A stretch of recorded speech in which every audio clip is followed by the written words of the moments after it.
Um, Let me ask you from a prosecutor, I can't even say it right. Prosecutorial standpoint, it is different because it is children. Anytime you deal with juvenile justice, it's different. And yet at the same time, we haven't even gotten to that point yet because all of this is still ongoing. How difficult is it to try to deal with this kind of problem when it is children? It's obviously not the same as dealing with adults. There are different rules that apply to prosecuting juveniles, but it's obviously just as important. The threat is treated just the same, and a lot of the consequences can end up being just the same. So we can still end up putting them in detention. They can still end up locked up behind bars. So it's important for them to understand that the consequences of their actions are similar to if they were older than 18.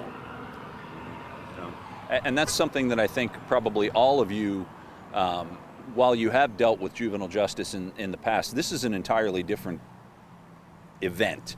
And yet it's something that affects every single one of you and affects everybody in the community. Phil, let me ask you why it's important to get that message out, especially to parents. Like, who are we trying to reach by doing this today? It's because the kids probably aren't going to be paying attention. So we've got kind of a multi-pronged approach to this and what we hope to achieve. And first we want the families to know that this is important to us. There is nothing more important throughout the week when we receive a threat towards our children, towards the schools and the staff and everyone that works in and out of those buildings. We have to let the families know that that is the most important thing that we're going to deal with. We're going to do everything we can to vouch we're going to do everything we can to vet the threats to make sure if they're credible or not. So we're going to start off and we're going to go out and we're going to provide security. You're going to see an increase in our presence so that we're there to ensure that safety in the moment. Then we're going to go out into an investigative phase and we're going to work with all of our partners that you see here today to vet that threat. Okay. Then what we have to do is we've got to learn from these events and we have to educate. And that's where we rely on on this format. We rely on the follow-up within the schools because we want the public to know that what they've got to do is when they receive a threat, when they're made aware of a threat, they have to report that to 911. We want that threat reported to us so we can begin our process of protecting our community and investigating the threat. What we don't want to do is we don't want to reshare that threat. We don't want to continue that cycle of the threat. So we want to report it to 911 and then let us as authorities start our process. Yeah.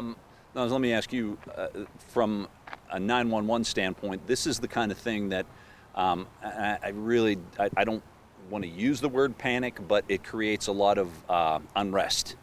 Among parents especially, these kind of threats. And even though most of us know nobody's going to call the bank and say they're getting ready to rob the bank, so in these kind of cases you almost have to assume that it's somebody who's doing something to either get out of school or they think it's funny, it's a child doing this, but it still creates a lot of unrest among parents, doesn't it? It does, and we take every call serious. So yes, it does. It creates panic for the families, and we even sometimes we'll get the parents calling in asking, hey, we heard this or that or whatever. But I'll just say we take every one of these threats that we get. Anytime someone calls something like this in the 911, we take it serious and we give it to the appropriate law enforcement agency.